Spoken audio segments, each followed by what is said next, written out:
Hey, Washington football fans. Today, I want to ask you to put your tinfoil hats on with me. We're going to talk about a little bit of the old NFL espionage, the spy type stuff, keeping it secrets, throwing up smoke, trying to keep your opponents guessing. Now, you see the title, and you might think I'm crazy, but let me talk you through this.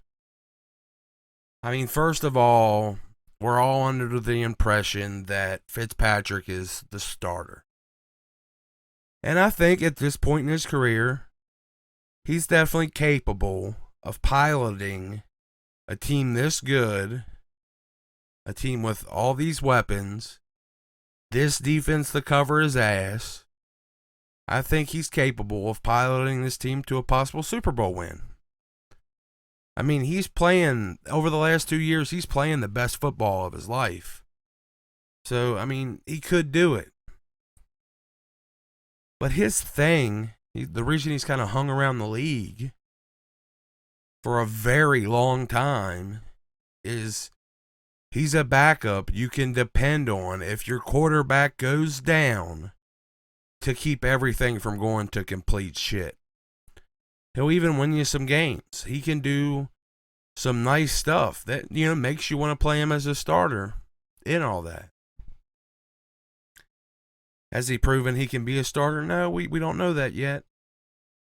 Now, Ron has gone as far as saying that he is the starter. But what if that's a bit of smoke? Because you notice every time he said it, he's kind of also said, but there will be a competition in training camp. Maybe he's kind of burying the lead there. Maybe he's looking for somebody else to rise up in the competition. Now, people are going to be quick to point out the money difference, how much Taylor's making as opposed to Ryan, but that's just what you got to pay to get Ryan there. And at the end of the day, what does it matter when you have 4 quarterbacks on the roster and all of their money together doesn't combine for what a low-tier starter makes? Some people could consider Derek Carr a low-tier starter. I disagree, but what does he make, $20 million a year? You combine 10 and 4, 900,000 and 400,000, you got some change left over. So maybe it's a little bit of a smokescreen so people don't game plan for Heinicke. So people in the division, because that shit starts early. Coaches start planning for new quarterbacks early. The next season, especially in a division, you're looking at ways to beat the guy in your division. And people think maybe it's ridiculous that people be game planning for Heinicke, but it's not like that. Like, they game plan for everybody.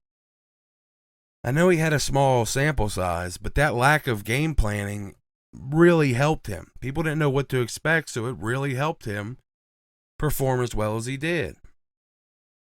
And honestly, in that little sample size we got, he outplayed our first round pick.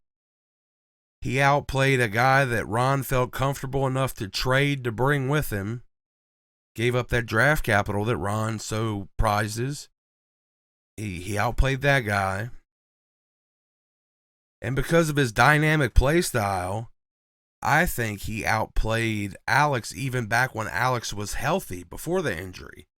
I think he showed something that Alex didn't even have before his injury.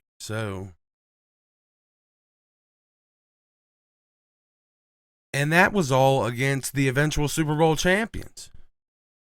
He looked better than anything we had against the eventual Super Bowl champions. Think about what that defense did to Pat Mahomes. I know that I think Devin White or whatever might have been out for that game. But the rest of that defense, think about what they did to Pat Mahomes. And Taylor Heinicke looked like a baller out there. Now, we could have won that game if our defense didn't pick the worst night of the year to take off. But Taylor has easily been the brightest spot that we've had at quarterback since Cousins, if not RG3's rookie year. That guy, I know, very small sample size, but I definitely think he did enough to earn a real chance. And I think he's going to solidify that in training camp. Now, Ron's been all too happy to let the spotlight stay on Fitzmagic. Maybe that's so Heinicke has the best possible impact when the season comes around. Now, Ron's recently shared his philosophy on what he thinks he needs in a quarterback position. Taylor's play in Washington has been exactly what Ron's looking for. And he executes Turner's offense better than anyone we've seen so far. Like, he has to completely change it up for Alex. He had to bring it way down for Dwayne. Kyle Allen, while he's had more experience in it, he didn't look like he was willing to do some of the things that needed to be done. Now, and since then, the weapons have gotten so much better. He does have durability issues, but his protection has gotten even better with the draft. Now, a lot of people thought, we were done fixing the O-line. The O-line wasn't that bad. We were done after the draft. That was it. Our offensive line is good. Well, if you got a quarterback with some durability issues, what do? You really beef up the protection. So we got Charles Leno coming in here tomorrow. What do you do when you have a QB that flashes loads of potential? You re-sign him. He has durability issues. You beef up the line. You take steps to protect him. And you sign a guy that has built a career stepping in and playing great football in limited amounts for the past 15 years. That's what you do when you have what could be a talented quarterback that has durability issues. You get him a very, very good backup.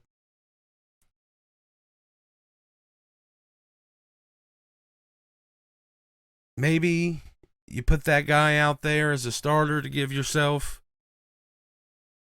you put that backup out there as a starter to give yourself that edge for game planning. If everybody's game planning for Fitzmagic, when Taylor comes out, they're going to be in disarray. They're not going to have things, at least for the first week or two, They're not going to have things dialed in for them. And maybe they put Fitzmagic out there because it was just an easier pill for the fan base to swallow, or the talking heads. Like, maybe it was just easier for them to swallow, this guy's been in the league with all this experience over this guy that's started a game and a half. It's just easier to take. Oh, well, he's not great, but, he's got experience. Whereas we're like, hey, we're rolling with Heinicke. And a lot of people, no matter how good he did, would have been like, are you fucking nuts? That guy's played like 75 minutes. Like, what do you mean? But I think those 75 minutes were bright enough that he gets his chance.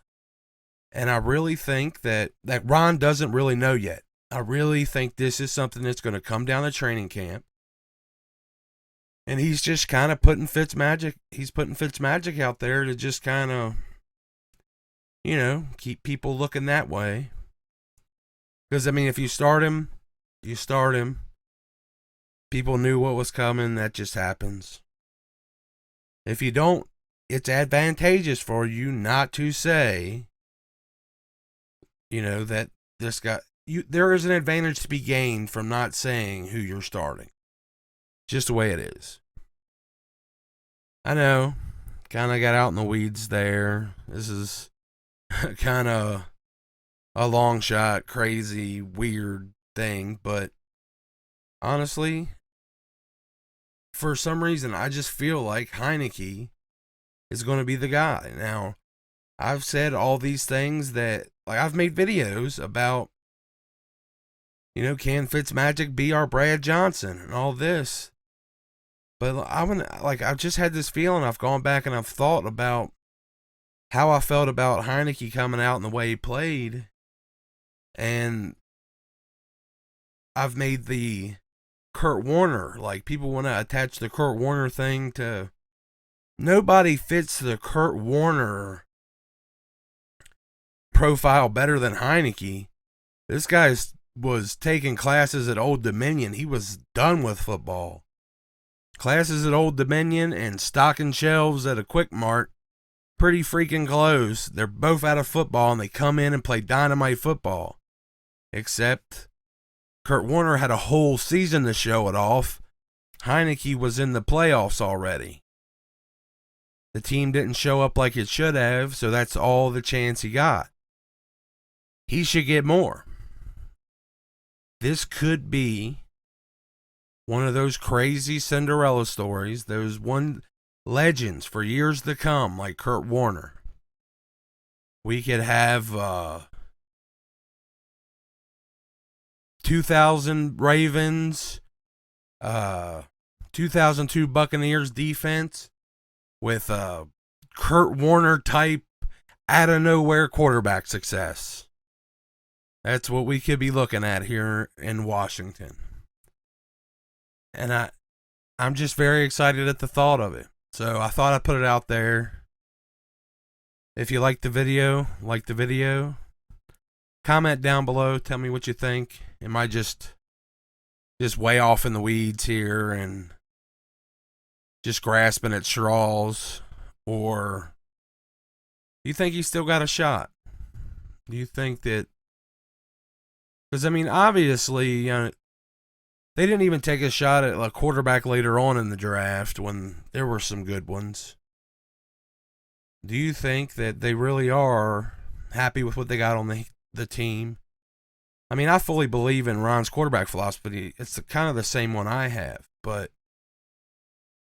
I also think that Taylor gives us, the best outcome there.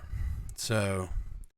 yeah, like I said, like the video if you liked it. Comment down below. If you listening to this, I love you guys. Peace.